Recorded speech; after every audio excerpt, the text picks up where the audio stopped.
Nós estamos em uma série em Romanos, no capítulo 7, tá? Então, hoje a gente vai abordar o trecho de Romanos 7, do 14 ao 25. E eu coloquei como tema dessa mensagem a guerra dentro de nós. Mas a quem eu me refiro quando eu digo nós? E aí? Para alguns irmãos piedosos e sábios ao longo da história do cristianismo, esse trecho ele está falando da guerra que acontece dentro do incrédulo e não dentro do crente. E aí? Vocês acham que essa guerra é dentro do crente ou dentro do incrédulo? Para esses irmãos, algumas afirmações, como o verso 14, fui vendida à escravidão do pecado, ou o verso 15, eu faço o que detesto e não o que prefiro, ou o verso 18, quero o bem, mas não realizo, não poderia sair da boca de um crente regenerado. Então, é por isso que essas pessoas defendem que esse texto, ele está falando, Paulo estaria falando sobre o seu período antes de se converter, enquanto ele participava ali da religião do judaísmo. Mas, nessa manhã, eu vou me juntar a Agostinho, Lutero, Tim Keller, Hernandes Dias Lopes e vou defender aqui que Paulo está, sim, falando sobre si no presente. Sobre um período pós-conversão. O que nós vamos observar nesse trecho é Paulo abrindo seu coração. Então, ele vai apresentar um dilema, um conflito interno que acontecia com ele, ele vai apresentar essa guerra que estava acontecendo dentro de si. E o que a gente observa é o autorretrato de um homem, sim, espiritual, de um homem, sim, maduro, mas que não tinha nenhuma vergonha de dizer que estava em guerra. De um homem que é tão maduro e tão espiritual que afirmava, sim, o poder e a presença do pecado dentro de si. Então, é disso que nós vamos meditar, é nisso que nós vamos meditar nessa manhã. Nós vamos ver como que funciona essa guerra dentro de nós. Romanos 7, do 14 ao 25. E o texto diz o seguinte: porque bem sabemos que a lei é espiritual. Eu, porém, sou carnal, vendido à escravidão do pecado, porque nem mesmo compreendo o meu próprio modo de agir, pois não faço o que prefiro, e sim o que detesto. Ora, se faço o que eu não quero, concordo com a lei que é boa. Neste caso, quem faz isso já não sou eu, mas o pecado que habita em mim. Porque eu sei que em mim, isto é, na minha carne, não habita bem nenhum. Pois o querer o bem está em mim, mas não o realizá-lo.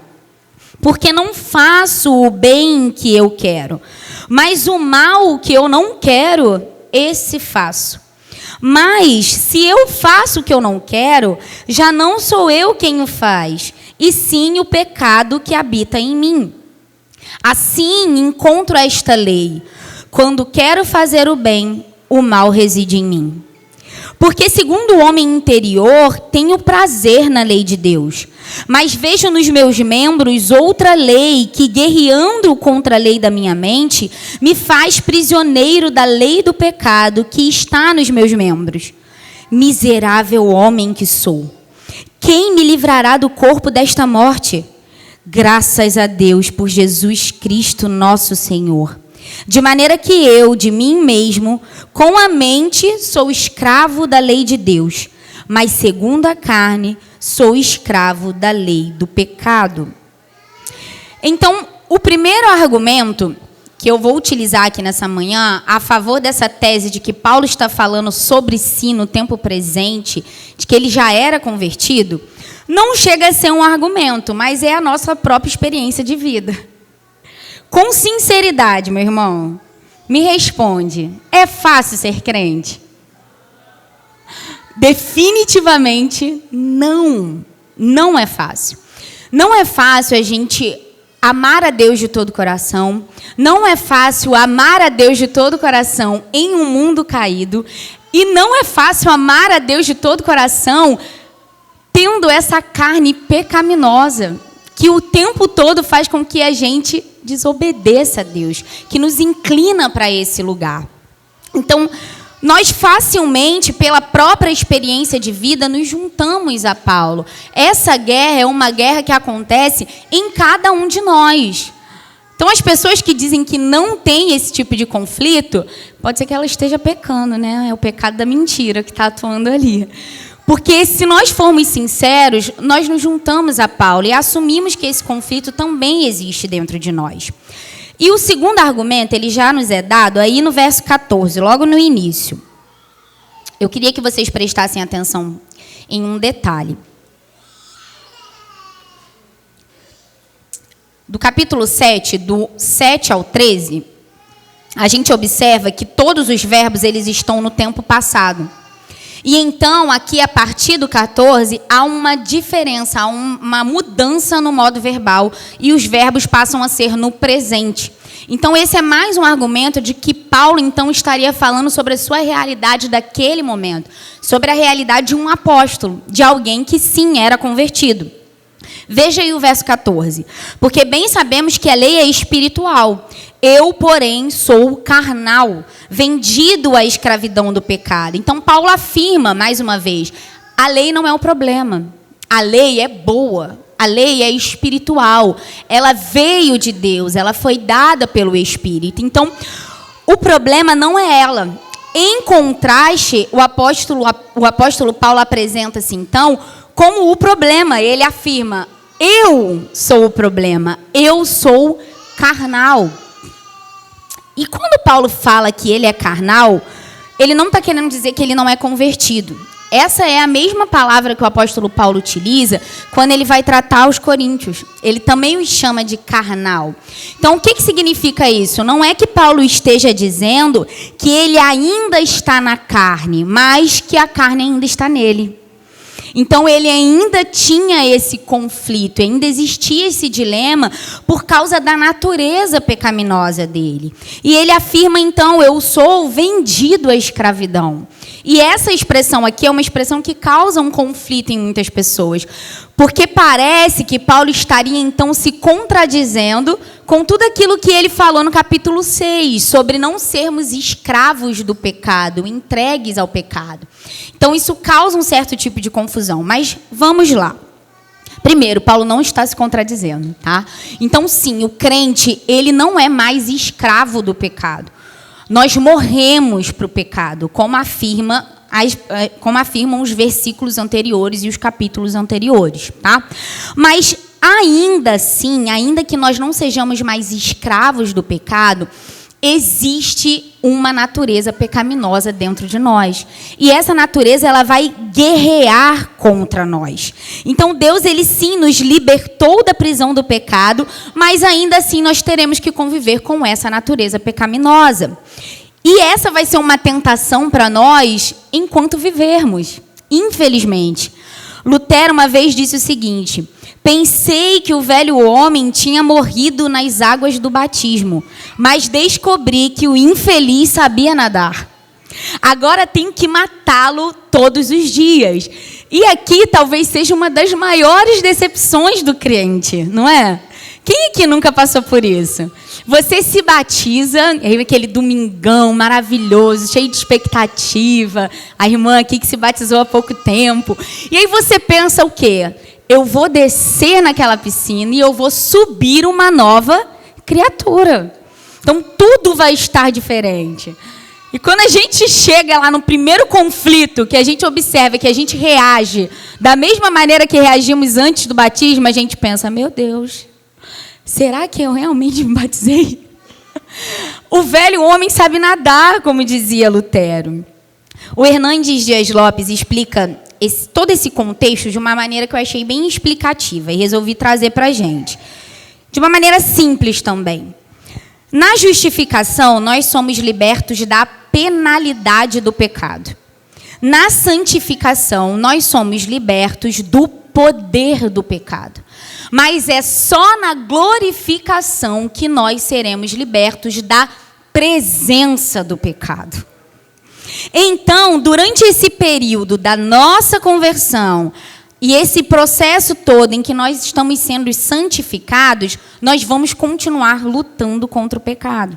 Então, a gente só vai ter paz mesmo quando o nosso corpo for glorificado, quando Jesus voltar e modificar essa natureza. Mas, enquanto isso, meu irmão, você vai ter que aprender a afogar o velho homem. Porque você vai ter que fazer isso por diversas vezes durante a sua vida. Verso 15. Porque nem mesmo compreendo o meu próprio modo de agir, pois não faço o que prefiro, e sim o que detesto. Então, Paulo apresenta aqui uma realidade. A natureza pecaminosa da gente, a natureza pecaminosa de Paulo, o influenciava de tal maneira que, sem perceber, ele se via fazendo coisas que intelectualmente ele acreditava que eram erradas. Mas meio que quase que no modo automático, quando ele via, ele já estava fazendo aquilo que ele não queria. E não aquilo que ele sabia em sua mente que era o correto. E eu pensei em um exemplo e não consegui pensar em nenhum outro exemplo. E resolvi trazer esse exemplo para vocês. Quem tem filhos em idade escolar, talvez vai me entender, tá? Gente, de verdade, eu acho que as mães homeschoolings, elas são pessoas diferenciadas. Se a salvação fosse por obras, eu tenho certeza que elas já estariam garantidas. Uma dificuldade nossa lá em casa é o dever de casa. Já foi bem pior, irmãos. Graças a Deus o Senhor nos ajudou nesse processo. Mas eu lembro que logo assim que o Jonas entrou na escola, e ele era bem menor, e ele tinha muita preguiça, muita má vontade, era muita distração. E aí, toda vez que a gente tinha que parar para fazer o dever de casa, gente, era uma luta. E eu começava o dever de casa pensando assim, eu sou uma mulher madura. Eu sou cristã. Eu não posso dar mau testemunho para os meus vizinhos. Ele é só uma criança, né? Então, ainda que ele esteja com preguiça, com má vontade, ainda que ele não esteja me ajudando, quem é crente sou eu. Então, eu vou ser mansa igual Jesus. Então, eu começava o dever de casa igual a Madre Teresa de Calcutá. Filho errou, filho? Claro, mamãe apaga. Passava 2 minutos, eu estava igual o Capitão Nascimento, gente, de verdade. Ia me dando um negócio. E aí o Maurício vinha para ajudar, só que o Maurício estava pior que eu. E eu olhava para aquilo e falava, Jesus, tem alguma coisa que está errado. Porque na minha mente, eu programei tudo para estar paciente, para ser mansa. Mas na hora, eu não conseguia. E quando eu li esse versículo, eu pensei exatamente nisso. Estou confessando meu pecado aqui, mas a gente está regenerado, tá, irmão? Estou buscando santificação. E hoje em dia está melhor, mas de vez em quando ainda escorrego nisso. Mas é impressionante como que na minha mente era tudo certinho, um script perfeito do que fazer. Mas na hora a reação era diferente. E é exatamente isso que Paulo está falando aqui. Existe um conflito entre o saber e o fazer. E esse conflito, ele é por causa do pecado. Veja aí o verso 16 e 17. Ora, se faço o que eu não quero, concordo com a lei que é boa. Neste caso, quem faz isso já não sou eu, mas o pecado que habita em mim. Então, mais uma vez, Paulo ele está afirmando, o problema não é a lei. A razão desse conflito não era ela. O buraco era mais embaixo. Em vez disso, Paulo assume, o problema sou eu.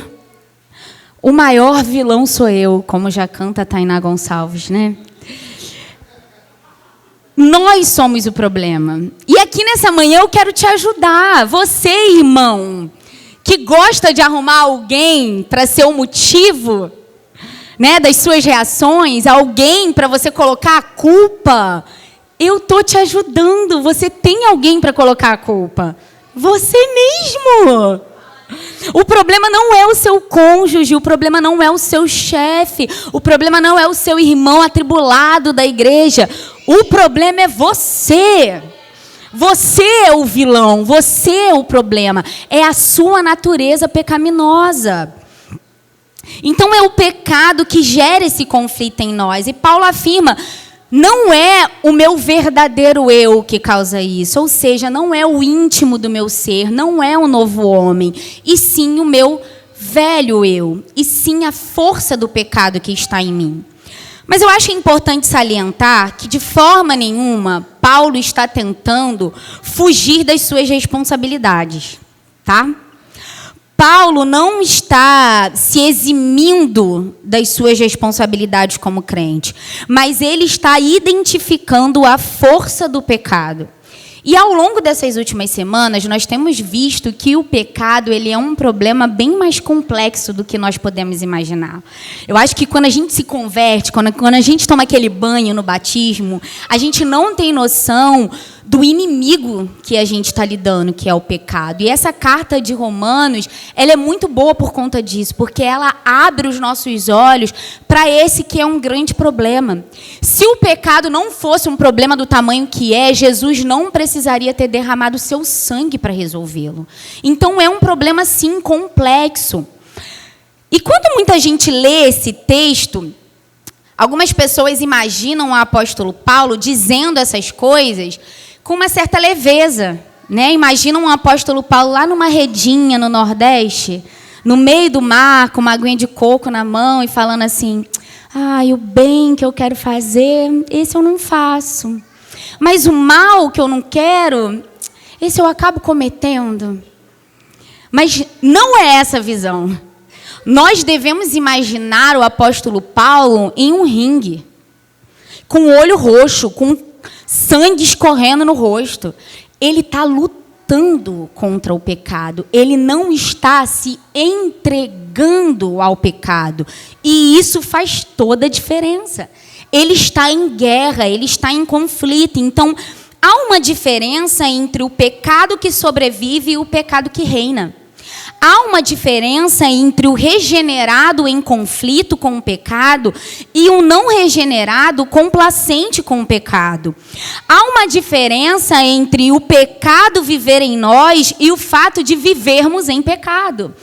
O homem de Romanos 7, ele faz sim coisas más, mas ele as abomina. O homem de Romanos 7, ele odeia o mal. Então, esse é um ponto que a gente precisa salientar, senão a gente vai por um caminho de hipergraça. A gente vai por um caminho onde a gente se acomoda com a nossa natureza pecaminosa e não tentamos mais entrar nesse processo de nos santificar. Então, não é isso definitivamente que Paulo está defendendo aqui. Veja aí o verso 18. Porque eu sei que em mim, isto é, na minha carne, não habita bem nenhum, pois o querer o bem está em mim, mas não o realizá-lo. Então, mais uma vez, ele assume o seu fracasso, ele assume a sua fraqueza, ele assume a sua falha e ele diz, eu desejo o bem, mas nem sempre consigo realizar o bem. Em mim não habita bem nenhum. Então, Paulo afirma que todo o meu ser foi afetado pelo pecado. Se você olhar dentro de mim, não tem coisas boas. Se você olhar dentro de mim, vai ficar claro em um raio-x ali interior que há sim podridão, há engano, há pecado. E esse texto, ele nos aponta para a depravação total.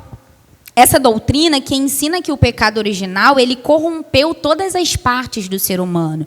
Então, nós precisamos ter consciência disso, de que tudo em nós foi, sim, corrompido pelo pecado. A nossa mente, a nossa vontade, as nossas emoções, o nosso corpo, a nossa fala, o nosso tato, o nosso andar, o nosso falar, tudo isso é afetado pelo pecado. Isso não significa que as pessoas elas são tão más quanto elas poderiam ser, mas significa que não existe ninguém em toda a terra que não tenha sido afetado pelo pecado. Então, nós somos totalmente depravados. Observa aí o verso 19. Porque não faço o bem que eu quero, mas o mal que eu não quero, esse eu faço. Mas se eu faço o que eu não quero, já não sou eu quem o faz, e sim o pecado que habita em mim. Então, Paulo reafirma aqui a ideia dos versículos anteriores. Nós somos criaturas ambíguas, criaturas paradoxais, criaturas que são contraditórias por natureza. Então, nós nem sempre vamos conseguir fazer o bem que nós desejamos. Como o exemplo que eu dei anteriormente, na nossa mente é tudo programadinho, mas é a nossa reação que realmente mostra aquilo que nós, de fato, temos aprendido, temos internalizado em nós. Então, quando nós fazemos o que não queremos e deixamos de fazer o que desejamos, existe alguém que está operando em nós, e esse alguém é o pecado, não é o eu interior. No verso 21, ele resume, então: assim encontro esta lei: quando quero fazer o bem, o mal reside em mim. Paulo resume, então, todo o seu pensamento nesta lei, ou neste princípio. Ele observa a sua vida, observa o seu modus operandi e chega a essa conclusão: todas as vezes que eu tento fazer o bem, eu tenho esse obstáculo, que é o mal residir em mim. E eu não sei vocês, mas isso para mim é muito claro na minha vida. Quando você sai de um culto abençoado, de uma palavra esmagadora, o que normalmente a gente faz segunda-feira? Agora é tudo novo. Quê? Partiu. Vou pegar lá minha capa espiritual, minha espada, e agora eu não caio mais, e agora eu vou fazer o bem. E aí você chega no trabalho, e aí o que acontece? É o dia que seu chefe está atribulado. E você quer fazer o bem, você quer servir, você quer amar as pessoas, você quer trabalhar de maneira digna. E aí o mal já começa, né? Mas não serve ele não merece ser servido assim não, hein? Toda vez. É impressionante. É só a gente tentar fazer o bem que o mal no nosso interior vai vir contra nós. Como Paulo afirma aqui, este é um princípio, é o princípio que rege todo o ser humano, toda a humanidade. Esse obstáculo é um obstáculo que cada um de nós aqui vai encontrar. Então, ele descreve de maneira mais clara esse conflito no verso 22 e 23. Ele diz o seguinte: porque segundo o homem interior, eu tenho prazer na lei de Deus, mas vejo nos meus membros outra lei, que guerreando contra a lei da minha mente, me faz prisioneiro da lei do pecado que está nos meus membros. Hernandes Dias Lopes afirma o seguinte: o crente, ele é uma guerra civil ambulante. Muito interessante, né? Então, é como se no nosso interior houvessem dois eus. Então, imaginem isso comigo. Existe, sim, um eu, que é, segundo Paulo, esse homem interior, que é esse mais íntimo do nosso ser, que é esse homem regenerado, um homem que foi encontrado pela graça. Ele é alguém que ama o Senhor. Ele é alguém que tem prazer na lei de Deus. Este homem é guiado pelo Espírito, mas ele não está sozinho. Ele divide espaço com o outro eu, que é o velho homem, que é aquele que é inclinado para a maldade, que é aquele que não quer seguir a lei da mente. Ele não quer obedecer, ele é naturalmente rebelde, ele não consegue se submeter a Deus. É o nosso pecado original. Então, esses dois eus, eles vivem dentro de nós. Então, Paulo reconhece que, sim, existem duas forças atuando no coração do cristão. Eles dividem espaço e eles estão o tempo todo em conflito, está em guerra. Esses dois eus, eles sempre têm desejos discordantes. Eles nunca vão se conciliar. Eles nunca vão chegar à mesma conclusão. A mulher entende bem o que é isso, né? Porque dentro de nós existe uma vozinha que diz assim: deixa o cabelo crescer. E uma outra vozinha discordante que fala assim: corta bem curtinho. É assim que funciona. Brincadeiras à parte, eu quero que vocês meditem junto comigo para ver se não existe de fato essa guerra dentro de nós, tá? Vejam alguns exemplos. Você tem um tempo livre e ainda não fez o seu devocional do dia. Imagine isso. Aí você ouve uma vozinha dentro de você que diz assim: aproveita esse tempo, vai lá, lê sua Bíblia. E aí tem outra vozinha que fala assim: vai rapidinho lá no Instagram, dá só uma roladinha no feed, daqui a pouco você lê. Não é assim que funciona?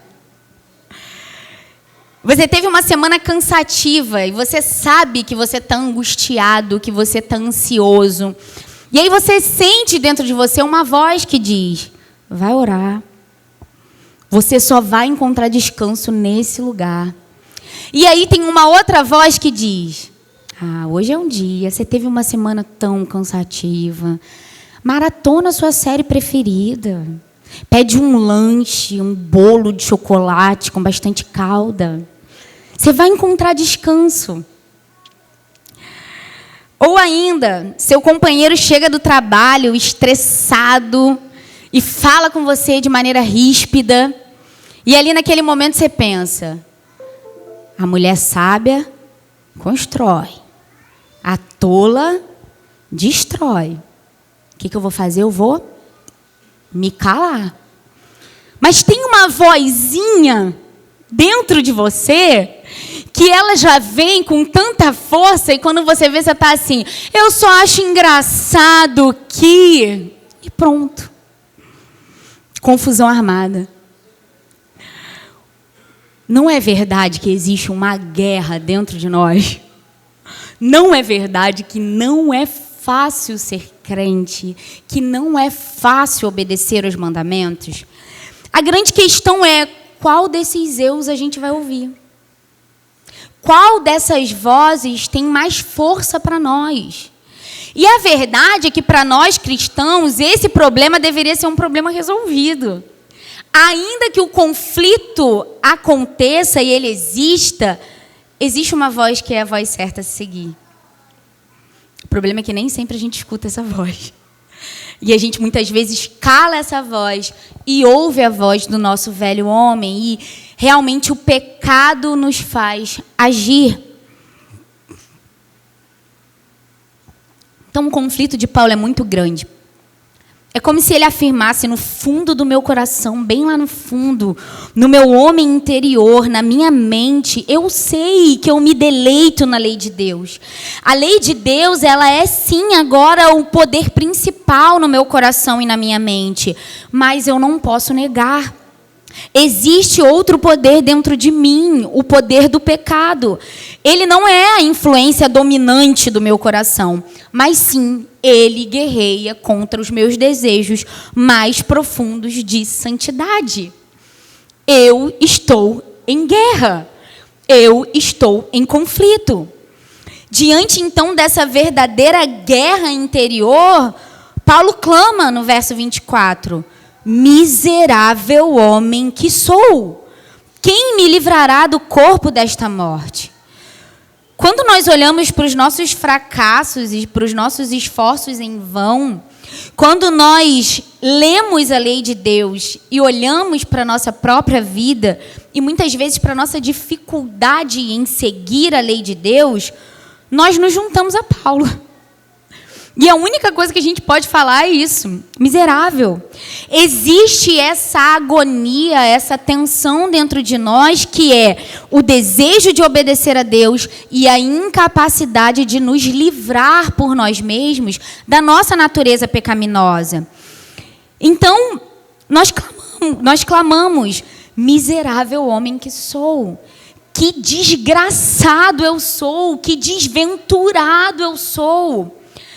E aqui está mais um argumento que me faz acreditar que Paulo sim estava falando do seu período pós-conversão. Só um homem convertido pode fazer uma declaração como essa do versículo 24. Um ímpio nunca vai fazer uma afirmação como essa. Só alguém que realmente teve seu coração regenerado é que olha para as suas limitações e para as suas fraquezas e consegue perceber o quão miserável é. o quanto precisa de Deus. Então, quem nos resgatará? Eugene Peterson, em sua paráfrase da Bíblia, ele diz o seguinte: eu tentei de tudo e nada ajudou. Estou no fim da minha corda. Não há ninguém que possa fazer nada por mim. E agora, quem poderá nos defender? Verso 25. Vamos ler junto? Verso 25. Graças a Deus por Jesus Cristo, nosso Senhor, de maneira que eu, de mim mesmo, com a mente, sou escravo da lei de Deus, mas, segundo a carne, sou escravo da lei do pecado. Repete comigo: graças a Deus por Jesus Cristo, nosso Senhor. Sentiu alívio? Sentiu um peso saindo das suas costas?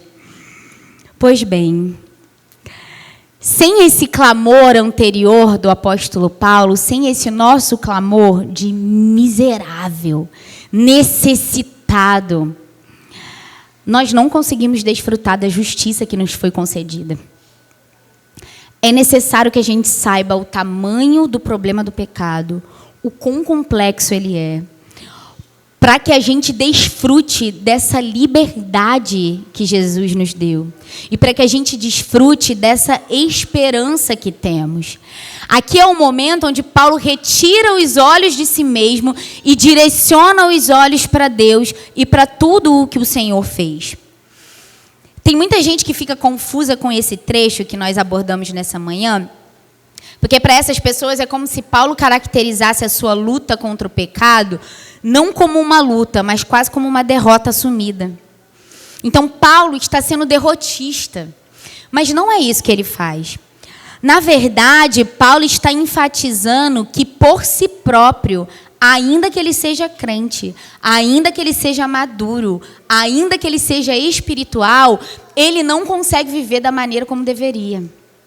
Em outras palavras, por nós mesmos, nós continuamos incapazes de viver como deveríamos, nós continuamos incapazes de agradar a Deus, de obedecer aos mandamentos, ainda que nós sejamos cristãos.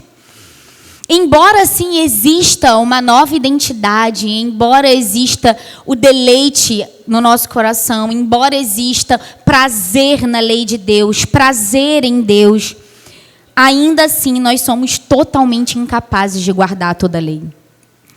Se a nossa salvação dependesse somente da nossa obediência, nenhum de nós seria salvo, nem mesmo o grande apóstolo Paulo. Ele também ficaria de fora. Então, é o momento onde nós olhamos para o Filho. Então, graças a Deus por Jesus Cristo. E eu queria compartilhar com vocês, já chegando para o final, o sentimento que tomou meu coração ao estudar esse texto. E eu fui confortada por ele. E principalmente por causa das duas aplicações que eu li no livro do Tim Keller falando sobre esse texto. E por isso eu resolvi copiar descaradamente as duas aplicações dele e trazer para vocês. Então, se você se sente um fracasso espiritual, eu quero te convidar a subir aí no barco dos miseráveis e se permitir ser consolado na sua luta contra o pecado. E a primeira aplicação dele é a seguinte: ninguém avança tanto na vida cristã a ponto de não mais enxergar o próprio pecado. Existe um tipo de crente que ele é tão imaturo, mas tão imaturo, que ele está o tempo todo se escondendo. Sabe aquele tipo de gente que está sempre tudo bem? O terror dos discipuladores, tá? Confesso. Como ajudar alguém que está sempre bem? Como ajudar alguém que não tem nenhuma fraqueza? E é aquele tipo de pessoa que... vida financeira maravilhosa, casamento maravilhoso, eu sou ótima mãe, sou extremamente espiritual. Essa pessoa ela não tem defeitos, ela não enxerga em si nenhum tipo de dificuldade. E é um problema nisso. Quando a gente começa a olhar para si e se vê muito perfeitinho. Sabe o que isso nos aponta?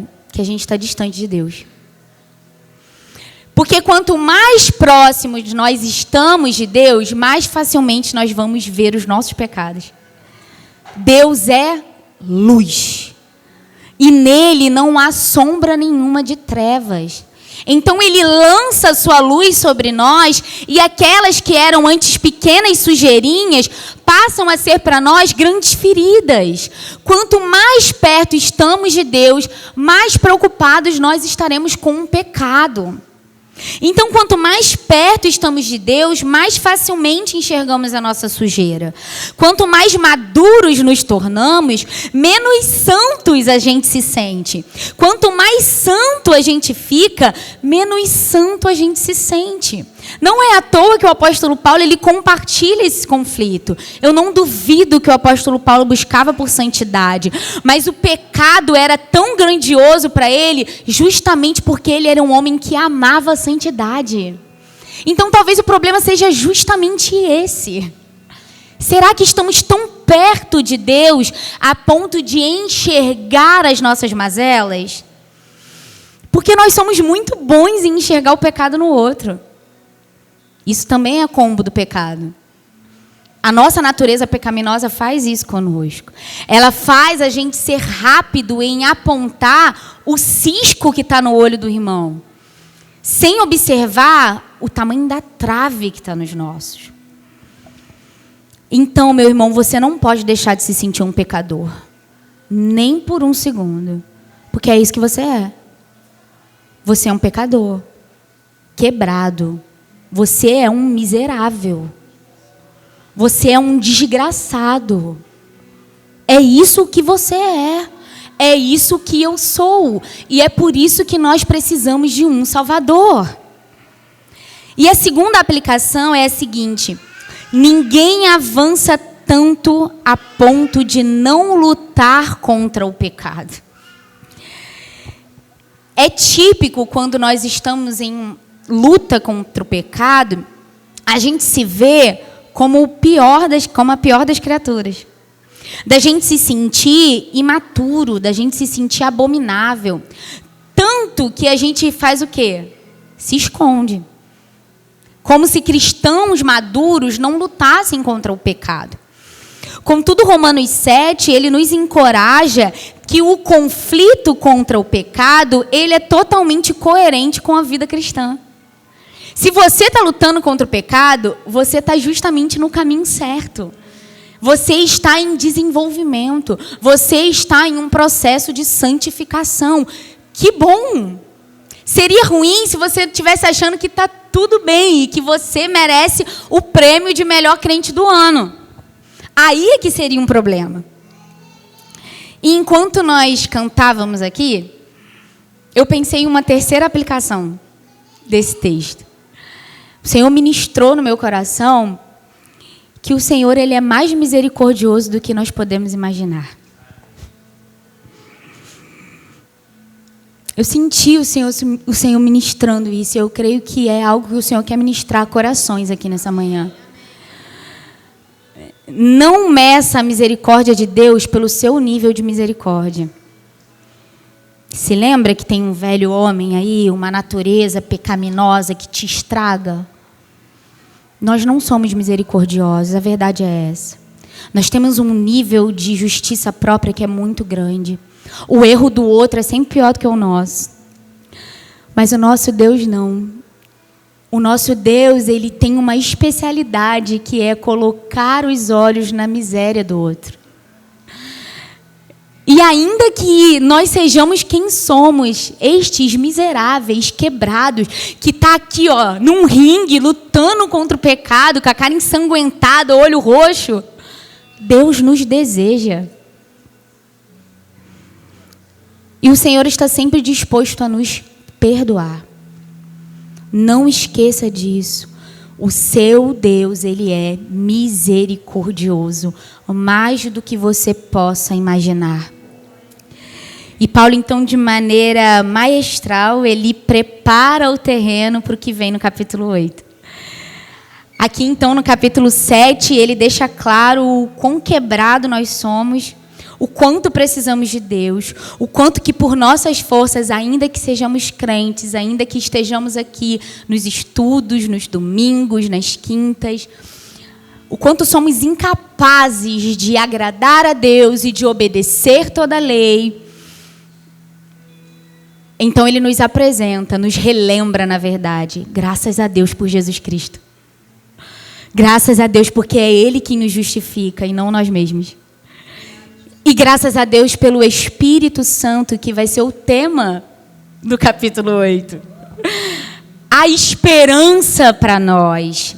E Paulo, então, prepara esse terreno para o Espírito Santo, que é quem opera essa obra de regeneração dentro de nós, miseráveis, caídos, quebrados.